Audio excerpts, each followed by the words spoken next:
முருகன் நேரில் வந்தபோது எடுக்கப்பட்ட 3 வீடியோக்கள். உங்களுக்கு முருகனை பிடிக்கும்னா ஒரு கமெண்ட் பண்ணுங்க. முதல் வீடியோ, ஒரு அரச மரம் முருகன் சிலையை முழுங்கியது. கொஞ்ச காலத்துக்கு முன்னாடி ஒரு முருகன் சிலையை அந்த அரச மரத்துக்கு அடியில் வைக்கிறாங்க. அந்த சிலையை ஒரு மிகப்பெரிய ஒரு அரச மரம் முழுங்க ஆரம்பிச்சிருக்கு. கொஞ்ச நாள் விட்டிருந்தா அந்த அரச மரம் முழுசாவே அந்த முருகன் சிலையை முழுங்கி உள்ள எடுத்திருக்கும். இப்போ அந்த முருகனோட தலை மட்டும்தான் வெளியே தெரிஞ்சுக்கிட்டு இருக்கு. மரத்துல இருந்து வெட்டி வெளியே எடுத்திருக்காங்க. அந்த வீடியோவை பார்க்கும்போதே உண்மையாவே உள்ளரிக்குது. இரண்டாவது வீடியோ, ஃபேமஸ் யூடியூபர் எடுத்திருக்க வீடியோ தான் இது. முருகன் கோயிலுக்கு வெளியில ஒரு மயில் ரொம்ப நேரமா காத்துக்கிட்டு இருந்திருக்கு. அது உள்ள வரவே இல்லை. முருகனுக்கு பூஜை ஸ்டார்ட் பண்ண உடனே அந்த பூஜை சத்தங்களை கேட்ட உடனே அந்த மயில் உள்ள வந்திருக்கு. அது ரொம்ப நேரமா அங்க முருகன் பக்கத்திலேயே நின்றுருக்கு.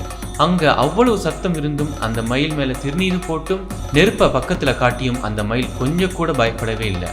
முருகன் சிலையை விட்டு கொஞ்சம் கூட நகரவே இல்லை. அங்க ஏகப்பட்ட மக்கள் இருந்தும் அந்த மயில் கொஞ்சம் கூட பயப்படாம அங்கேயே தான் பூஜை முடிகிற வரைக்கும் நின்றுருக்கு. இதை பார்க்கும்போது உண்மையாலும் முருகன் தான் அந்த மயிலை கூப்பிட்டுருக்காரு. மூன்றாவது வீடியோ, முருகனுக்கு உண்மையாலும் கண் வந்த காட்சி. உண்மையாலுமே ஒரு மனிதனோட கண் எப்படி இருக்குமோ அதே மாதிரி தான் இருந்திருக்கு. அந்த கண்ணுல இருந்து தண்ணி வடிய ஆரம்பிச்சிருக்கு. அந்த தண்ணி சாதாரணமா இல்லாம ஒரு ஜெல் மாதிரி இருந்திருக்கு.